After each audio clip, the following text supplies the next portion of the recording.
Hey, welcome back, Chelsea fans, to the London is Blue YouTube channel. This is a clip, as you are might getting used to. This is from our West Ham match preview. So as we look ahead to the Monday night fixture, Chelsea taking on West Ham. We talked about some different things, predicted lineups, talk about how we think West Ham can hit us, how we can hit them. But it's all about Chelsea responding and bouncing back. The last two matches haven't been good enough. These players need to have pride for the club, pride for the badge, pride for the fans, and even just professional pride. So this is how we think it's going to play out. Let us know what you think in the comments. Do you agree? Do you disagree?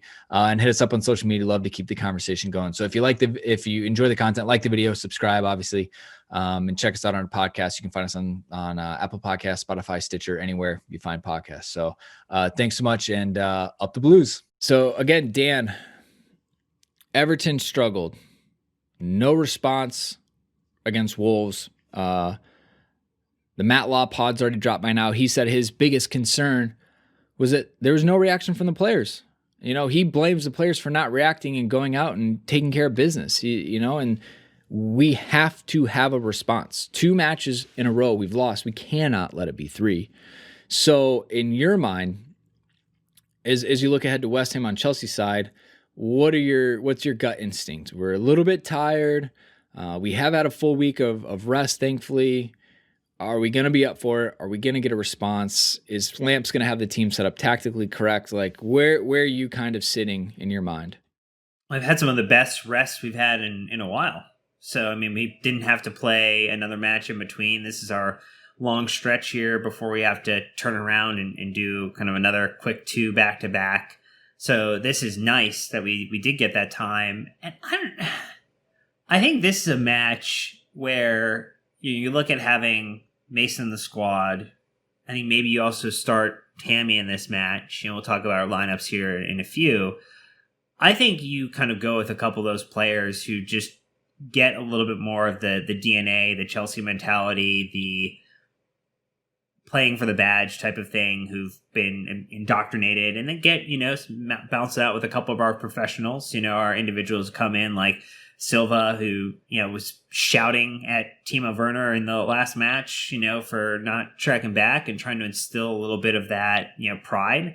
And really just, Frank then challenging him and saying, look, this is how we, if we're going to challenge for a title, if we're going to stay in the pack through this, December fixture run, Nick, like he's going to have to challenge them regardless of whether or not it's a pretty game. I don't think this will be a pretty game in any capacity. I think it's going to be a grinded out type of performance, and it's going to be 90 minutes, I think, of a lot of frustration that hopefully pays off with a pragmatic approach, because I think all out attack will not work. I think being reserved will not necessarily work. We're going to have to play this one on the bounce.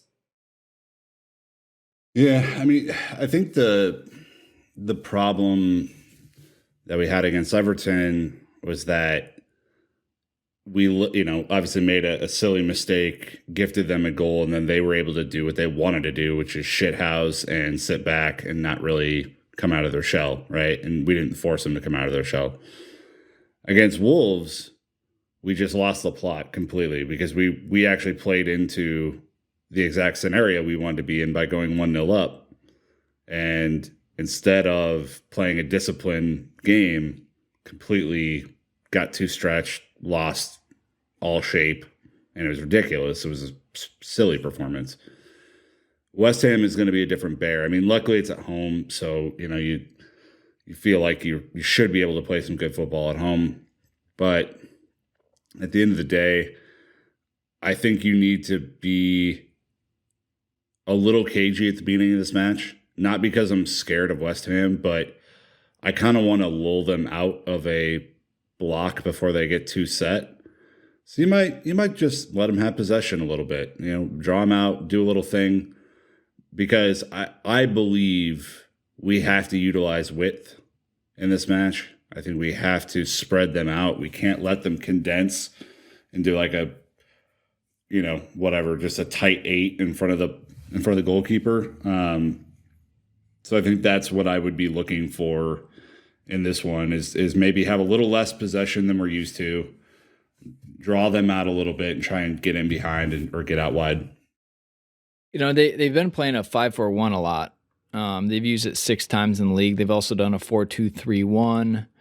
They even played a 3-back 4 times. So there's a couple things you can prepare for, right? But if you assume they've played a 3-back twice and 5 in defense 6 times, it's really, you can expect 3 center backs out of this team, which, again, we know. How much are Masuaka and Kufal going to run up and down the wing? So when you talk about, width, it'll be really interesting on what kind of half spaces we can find. Suchek and Rice probably sitting for Fornals and Bowen getting forward, and Michail Antonio just trying to be a nuisance up top on his own. So you think about that, and if we can play a 4-back set, but essentially send the outside backs, don't come back. Don't bother. It's 2-on-1 the entire time, assuming we have N'Golo Kante and some people running. I feel like we're going to be in a good position, but I just want to run at them relentlessly because they're going to sit in, and we just got to poke and prod and try.